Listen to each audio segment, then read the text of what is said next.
Depuis plus d'un siècle, la population humaine connaît un accroissement sans précédent qui nous conduit à empiéter toujours plus sur la nature, que ce soit pour nous loger, nous déplacer, nos loisirs, notre industrie ou bien fournir notre alimentation. Cela a notamment pour conséquence d'augmenter, sans que nous l'ayons choisi, nos contacts avec le monde sauvage, entraînant diverses répercussions, que ce soit pour la santé humaine, la santé animale ou la préservation de la biodiversité.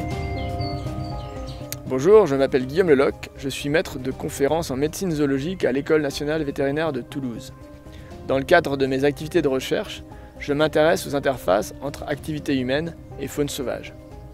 On peut définir ces interfaces comme des opportunités de contact direct ou indirect entre d'une part l'homme et ses activités comme l'élevage et d'autre part la nature et ses animaux libres. Ces interfaces et leur augmentation ont diverses conséquences et je m'intéresse en particulier à deux d'entre elles. Premièrement, j'essaie de comprendre comment ces interfaces peuvent favoriser la circulation d'agents pathogènes entre les activités humaines et la faune sauvage. Et dans un second temps, je m'intéresse également aux enjeux que peuvent avoir ces interfaces pour la conservation d'espèces menacées. Si on prend l'exemple du sud-ouest de la France, avec son système d'élevage de volailles en plein air typique, plusieurs épisodes aussi d'influenza aviaire ont eu ces dernières années des impacts majeurs, tant en termes sociétal et économiques que sur le bien-être animal. Or, la manière dont a été introduit et disséminé à chaque fois le virus de l'influenza aviaire n'est pas encore bien compris. On se demande notamment quel pourrait être le rôle des oiseaux sauvages présents autour des élevages dans ce processus. Bonjour, je m'appelle Chloé Le Gall-Ladevez, je suis doctorante dans l'unité Interaction hôte-agents pathogènes à l'école vétérinaire de Toulouse. Mon projet de thèse s'intéresse spécifiquement aux petits oiseaux qui fréquentent quotidiennement les élevages, en particulier les élevages en plein air. Leur rôle de lien épidémiologique entre élevages et avec le réservoir sauvage a été notamment questionné dans les épisodes aussi d'influenza aviaire. Je me suis donc penchée sur le modèle spécifique d'un élevage de canards en plein air du Gers pour y caractériser finement les aspects écologiques et microbiologiques de l'interface avec l'avifaune. J'ai donc commencé par caractériser la communauté d'aviphones fréquentant l'élevage, ainsi que caractériser leurs interactions avec les canards et leur environnement. Ce travail a permis d'identifier le rôle central de quelques espèces sauvages. Le but ensuite était d'objectiver l'efficacité de ces contacts et interactions pour les échanges infectieux. J'ai donc analysé un grand nombre de prélèvements issus de l'avifaune capturée sur l'élevage, ainsi que des canards et de leur environnement.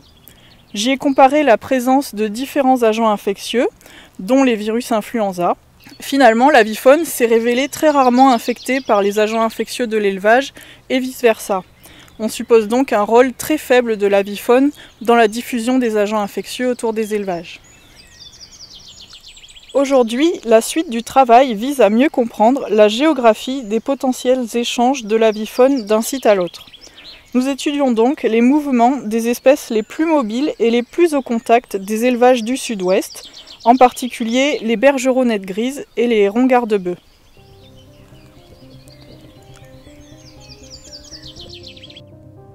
Mais l'augmentation de ces interfaces n'a pas seulement un impact sur la circulation d'agents pathogènes.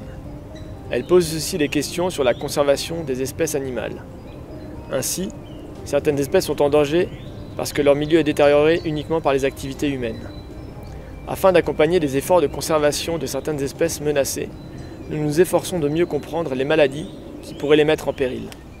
Bonjour, je m'appelle Manuela Crispo et je suis doctorant en première année à l'École nationale vétérinaire de Toulouse dans l'équipe de virologie de l'UMR IHP. Mon travail de thèse porte sur une espèce d'oiseau menacé, l'outard du Bara, qui habite les zones désertiques d'Afrique du Nord, d'Asie centrale et du Moyen-Orient et qui fait l'objet de programmes de conservation. Afin de mieux préciser l'origine de certains problèmes de santé chez ces oiseaux, j'ai développé une approche multidisciplinaire qui combine des approches de diagnostic classiques, comme par exemple l'histopathologie, avec des approches nouvelles et innovantes, comme la recherche sur des prélèvements histologiques d'agents pathogènes en utilisant des techniques proches de la PCR. En travaillant sur l'outard du Bara comme modèle, j'espère pouvoir proposer une démarche pratique et solide qui servira à l'investigation des problèmes de santé chez ces espèces menacées et à améliorer leur conservation. Ces menaces ne concernent pas que des animaux qui vivent loin de nous. Ici, Au centre de soins de la faune sauvage de l'école vétérinaire de Toulouse, nous accueillons chaque année plus de 3000 animaux d'une centaine d'espèces, depuis les moineaux jusqu'aux chevreuils, en passant par des rapaces ou des hérissons. Ces animaux sont trouvés en détresse dans leur milieu naturel et afin de mieux comprendre les raisons pour lesquelles ils nous sont amenés, nous essayons d'évaluer les menaces qui pèsent sur eux, même lorsqu'il s'agit d'espèces communes comme le hérisson. Je m'appelle Flore, je suis étudiante en dernière année à l'École nationale vétérinaire de Toulouse. Dans le cadre de ma thèse vétérinaire, j'étudie certaines maladies à tropisme respiratoire chez le hérisson. Des études récentes ont montré que des populations de hérissons pouvaient être entre autres porteuses d'un coronavirus, Héricov, différent de celui à l'origine de la Covid-19, mais aussi de virus influenza D. On ne connaît pas encore l'impact qu'ils peuvent avoir sur la santé des hérissons et éventuellement sur la conservation de ces populations.